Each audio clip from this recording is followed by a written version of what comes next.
What's up, everyone? So right now, the in-car tech battle is getting seriously interesting because on one side, Apple just dropped the massive new iOS 26 update with that whole liquid glass redesign for CarPlay, new widgets, smarter layouts, live activities, and honestly one of the cleanest looking infotainment experiences we've seen in a while. But then Google came back swinging with the next generation of Android Auto powered by Gemini AI, immersive navigation, video playback, deeper vehicle integration, and some genuinely futuristic features. And honestly, this isn't just Apple CarPlay versus Android Auto anymore. This is basically two completely different visions of what the future car experience should look like. Apple is focusing heavily on visual polish, ecosystem integration, and making your dashboard feel clean, smooth, and premium. Meanwhile, Google is going full smart device mode with AI, contextual assistance, entertainment features, and deeper integration with the actual car itself.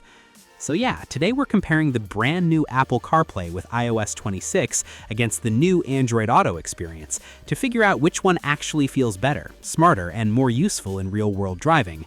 Is Apple's liquid glass redesign enough to stay ahead, or is Gemini AI about to completely change the game? Subscribe if you haven't already, and let's get into it.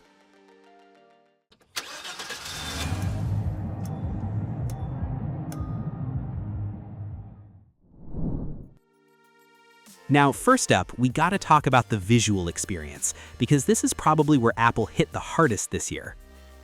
The new iOS 26 CarPlay genuinely looks gorgeous. The whole liquid glass design language makes everything feel smoother, cleaner, and way more modern than older CarPlay versions. You've got translucent layers, cleaner icon designs, smoother animations, and honestly, it finally feels like CarPlay visually evolved after looking mostly the same for years. And one of the biggest changes here is customization. For the first time ever, CarPlay now supports dark icons, which sounds small until you actually see it in a dark interior at night. Before, even with dark mode enabled, you still had those bright, colorful icons everywhere. Now everything finally matches properly. And then Apple added those new clear icon styles too, for people who want that minimal, clean aesthetic. Meanwhile, Android Auto is also getting a huge redesign, but the vibe is very different. Instead of trying to look luxurious or elegant like Apple, Google's redesign feels more adaptive and functional. Android Auto now scales much better across weird screen shapes, ultra-wide dashboards, vertical displays, curved screens, basically whatever automakers are throwing into cars now. But honestly, Google kinda had to do this because Android Auto runs on so many different vehicle layouts now. BMW, Mini, Lucid, all these brands use completely different screen setups. But visually, we'd probably say Apple still looks more refined overall. The animations feel more polished, the interface feels cleaner, and the entire thing has this premium luxury tech vibe now. But where Android Auto fights back hard is flexibility, because Google is finally making Android Auto feel personal instead of generic.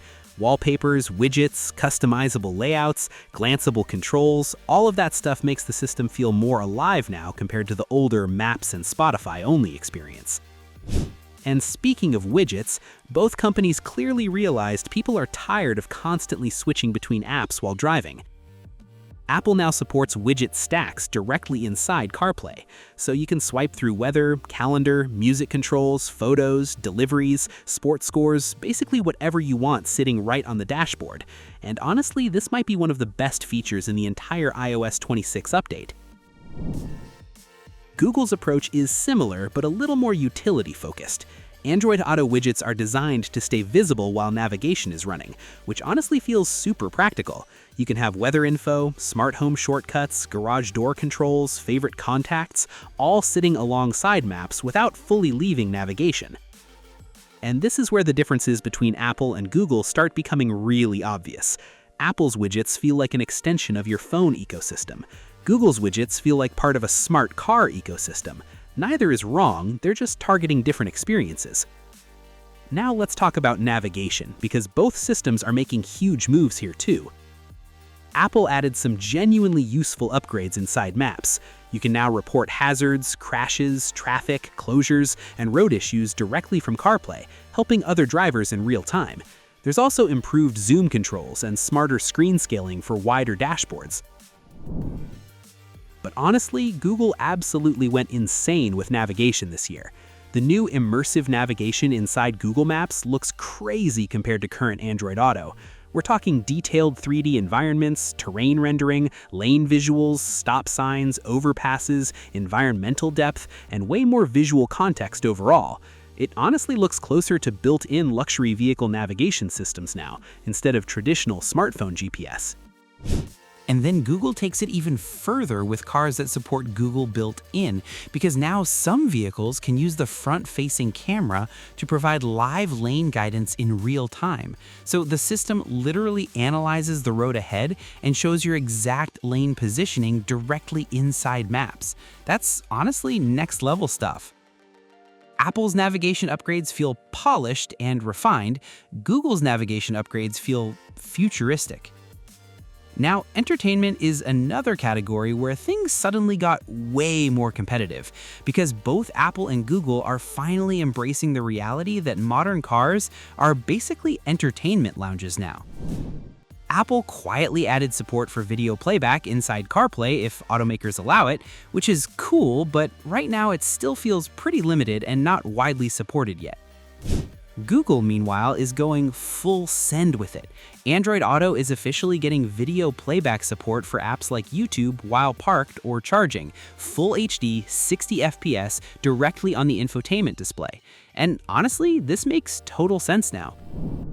Modern EVs already have giant screens, incredible sound systems, heated seats, ambient lighting, reclining seats, all this stuff. Some cars genuinely feel like mini movie theaters already. And one thing we genuinely liked here is how Android Auto handles transitioning back to driving. Instead of abruptly killing the video once the car starts moving, it automatically switches to audio playback. So if you were watching a podcast, interview, documentary, or YouTube video, it just continues like a podcast while driving. That's actually really smart. Apple's entertainment features feel more cautious. Google's feel way more ambitious. And then we gotta talk about the biggest difference between these two systems right now, AI. Because this is where Android Auto honestly starts pulling ahead in terms of sheer capability. Apple CarPlay with iOS 26 still feels heavily centered around the iPhone ecosystem itself. Siri improvements are there, widgets are there, syncing is cleaner now, but the experience still mostly revolves around your phone. Google, meanwhile, is basically turning Gemini into your in-car co-pilot, and some of these demos actually looked really impressive. Gemini can understand contextual requests, pull information from emails or calendars, send addresses automatically, order food using natural language, answer vehicle-specific questions, and even understand your car dimensions in Google built-in vehicles. Like, imagine asking, "Will this TV fit in my trunk?" And the system actually knows your car dimensions and gives a real answer. That's wild. Now, obviously, real-world performance is gonna matter way more than demo presentations, because voice assistants have a long history of looking amazing on stage and then failing miserably in actual usage. But if Google gets even 70% of this stuff working reliably, Gemini could completely change how people interact with their cars. And honestly, Apple doesn't really have an answer for that level of AI integration yet inside CarPlay. Now, with all that said, Apple still wins in a few really important areas. The ecosystem integration is insanely polished.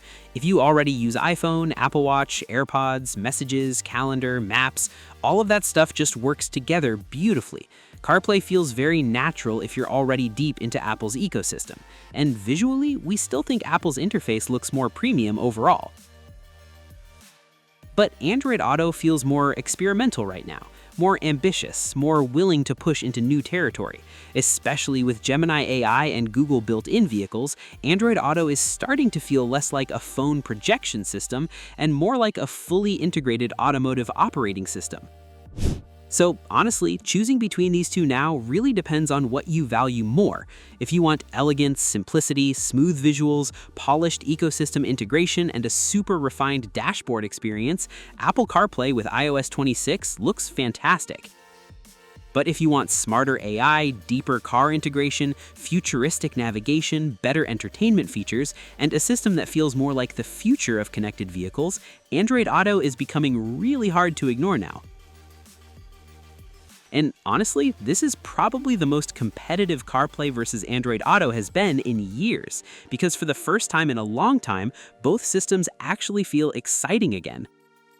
But alright guys, that's going to be it for this one. Let us know down in the comments, if you had to choose right now, are you taking Apple CarPlay with the new Liquid Glass redesign or Android Auto with Gemini AI? And honestly, after seeing everything Google showed off this year, this decision suddenly got way harder than we expected. If you enjoyed the video, make sure to drop a like, subscribe to the channel for more automotive and tech content like this, and we'll catch you guys in the next one. Peace.